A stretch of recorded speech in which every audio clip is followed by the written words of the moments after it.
Madame, bonjour et bienvenue sur le Media News. Le ministère de la Santé a fixé la date du 16 avril comme dernier délai pour les personnes hospitalisées dans son secteur et désirant participer au vote de la prochaine élection présidentielle. Les responsables des différents services hospitaliers accorderont des autorisations temporaires aux patients valides pour se rendre aux urnes afin de s'acquitter de leurs droits civiques.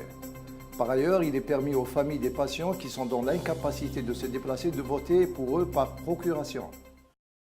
En Ukraine, les médias non russes font face à de sévères restrictions en Crimée.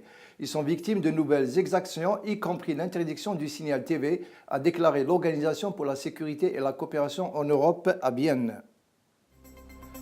En outre, les attaques contre les journalistes de la presse ukrainienne et internationale, y compris la BBC et CNN, sont légion selon Dania Mijatovic, responsable du contrôle de la liberté d'information au sein de l'organisation.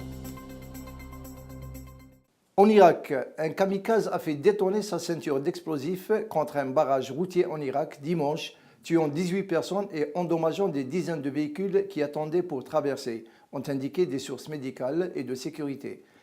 L'explosion s'est produite à un moment de grande affluence à l'entrée nord de la ville de Hila, chef-lieu de la province de Babil, à 95 km au sud de Bagdad et a fait 75 blessés, ont ajouté ces sources.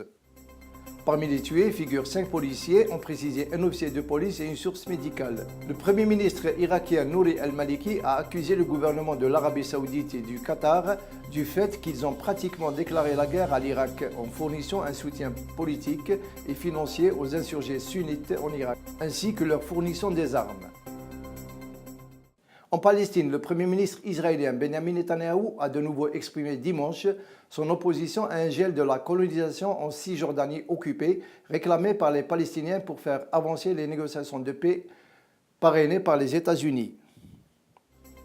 Selon le Premier ministre israélien, un gel ne changerait rien et le gouvernement a déjà procédé à un gel dans le passé et cela n'a rien donné. Allusion faite au gel partiel de 10 mois de la construction de logements dans les colonies de Cisjordanie en 2010. À l'époque, certains ont pensé qu'un gel allait encourager les Palestiniens à avancer dans les négociations. Mais au bout de 10 mois de gel, ils sont venus à la table de négociation uniquement pour réclamer sa prolongation, a ajouté le Premier ministre. La Malaisie a lancé aujourd'hui une enquête pour terrorisme après la disparition d'un Boeing 777 de la Malaysia Airlines avec 239 personnes à bord.